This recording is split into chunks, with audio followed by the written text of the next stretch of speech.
बिस्मिल्लाहिर्रहमानिर्रहीम। अस्सलाम वालेकुम। पाक न्यूज़ 91 में खुशामदीद। दोस्तों, चैनल को सब्सक्राइब करें और बेल आइकन को जरूर दबाएं ताकि हर वीडियो आपको वक्त पे मिले। यहूदियों की बदतरीन साजिश सामने आ गई है। अगर आप लोगों को याद है, मैंने ऑलरेडी अपनी एक वीडियो में बार बार जिक्र किया है जिसमें क्लियर बताया था मैंने कि जमाल खशोगी कत्ल यहूदियों की बहुत बड़ी साजिश है, और साथ में ये भी बताया था कि जमाल खशोगी कत्ल किस तरीके से प्लान किया गया था।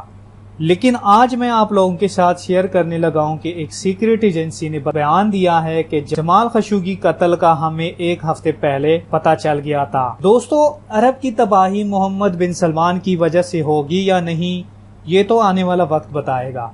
लेकिन मौजूदा वक्त के हालात का अगर हम जायजा ले तो अरब काफी मुश्किलात में है, क्योंकि जमाल खशोगी का कत्ल तुर्की में सऊदी कौंसिल के अंदर सऊदी अरब की सबसे बड़ी गलती है। जब कत्ल हुआ तो पहले तो सऊदी हुकूमत इस कत्ल को एक्सेप्ट नहीं कर रहे थे, लेकिन जब सऊदी हुकूमत को पता चला कि हम एक्सपोज हो गए हैं तो उन्होंने एक्सेप्ट किया कि जमाल खशोगी का कत्ल हुआ है, लेकिन एक झगड़े के दौरान हुआ है। जब तैयब उर्दगान की तरफ से काफी मजबूत सबूत और काफी मुल्कों से जवाब देने के लिए सऊदी हुकूमत पर प्रेशर आया तो उन्होंने एक गेम प्लान के तहत 18 लोगों की लिस्ट जारी कर दी और कहा गया कि ये लोग हैं जिनके साथ लड़ाई हुई थी जमाल खशोगी की।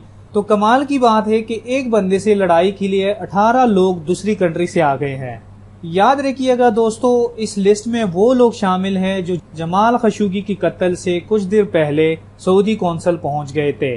इन 18 लोगों की तस्दीक तुर्की गवर्नमेंट ने इन्वेस्टिगेशन के थ्रू करवाई है। ये सारे लोग स्पेशल फ्लाइट्स लेके तुर्की गए थे। अब सवाल ये उठता है कि ये 18 लोग किसके कहने पर तुर्की कौंसिल खाने गए थे और किसके कहने पर जमाल खशोगी का कत्ल हुआ है। ये ऐसा सवाल है जिसका जवाब अभी तक सामने नहीं आया। दोस्तों, जैसा कि मैंने बताया कि जमाल खशोगी कत्ल जो प्लानिंग हुई थी, उस प्लानिंग के बारे में एक खुफिया एजेंसी जो कि बरतानिया की MI6 नाम से जानी जाती है को पता था कि जमाल खशोगी का कत्ल होने जा रहा है। आज जब उनको पता था तो उन्होंने तुर्की को क्यों नहीं बताया, या फिर जमाल खशोगी से डायरेक्ट कांटेक्ट क्यों नहीं किया, या फिर तुर्की की गवर्नमेंट को कांटेक्ट क्यों नहीं किया। दोस्तों, ये जो स्क्रीन पर बरतानिया की एक पिक चल रही है, ये बरतानिया की एक न्यूज वेबसाइट है जिस पर ये न्यूज आई है कि जमाल खशोगी केस का ऑलरेडी बरतानिया को पता था। अब दोस्तों, यहाँ पे जो साजिश का मैं कह रहा हूँ वो बार बार यहाँ पे रिफ्लेक्ट हो रहा है, क्योंकि उनको ऑलरेडी पता था कि एक वाकया होने वाला है, लेकिन उन्होंने कहा कि नहीं, इसको होने दे, क्योंकि उनका जो मकसद था CIA और मोसाद का असल गेम, वो मकसद जो एक्चुअली था वो CIA और मोसाद का असल गेम है। MI6 को पता था कि ये सब होने जा रहे हैं, फिर भी उन्होंने सऊदी गवर्नमेंट को मना किया। वो चाहते तो जमाल खशोगी को मना करते कि ना जाओ, अंदर लोग बैठे हैं तुम्हें कत्ल करने के लिए, लेकिन ये सब उन्होंने करवाया था क्योंकि ये यहूदी और ज़ायनिस्ट की इंतहाई बदतरीन साजिश का हिस्सा है। मैंने आप लोगों से पहले भी कहा था कि अमेरिका का असल मकसद सऊदी अरब के तेल पर कब्जा करना है। सऊदी अरब को डायरेक्ट अमेरिका कुछ भी नहीं कह सकता, क्योंकि अमेरिका के लाखों लोगों की जॉब सऊदीया की वजह से है। लेकिन इस सारे मामले में मोहम्मद बिन सलमान को एक निहायत चालाकी से यूज किया गया है और वो यूज होता रहा। दोस्तों, आप लोगों के माइंड में ये सवाल आता होगा कि सऊदी हुकूमत जमाल खशोगी को क्यों कत्ल करना चाहती थी। आखिर ऐसी क्या वजह थी कि इन लोगों को 18 लोग दूसरी कंट्री में भिजवा के और वहाँ पे उसको कत्ल किया, क्यों, ऐसा क्यों? अब ये सवाल मीडिया ने तो आप लोगों को बस ये दिखाया सऊदी मोहम्मद बिन सलमान के खिलाफ लिखता था और उसके अगेंस्ट और आली सऊद के अगेंस्ट था वो। दोस्तों, असल कहानी ये है कि जमाल खशोगी के हाथ कुछ ऐसे सबूत लगे थे और वो बहुत जल्द सऊदी गवर्नमेंट को एक्सपोज करने वाला था पूरी दुनिया में। अगर जमाल खशोगी सऊदी अरब को डिस्क्लोज करता तो सऊदी अरब पर अक़वाम मुत्तहिदा की तरफ से मुकम्मल तौर पर पाबंदी आयद होनी थी। अब वो इन्फॉर्मेशन क्या थी जो जमाल खशोगी को सऊदी अरब के खिलाफ मिले थे? वो सबूत थे कि जमाल खशोगी सऊदी अरब के खिलाफ यमन में यूज होने वाले केमिकल वेपन्स की ऑथेंटिक इन्फॉर्मेशन थी। अब जब ये सामने आएगा कि किसके कहने पर ये कत्ल करवाया है, तब सऊदी अरब की हालत का पता चल जाएगा।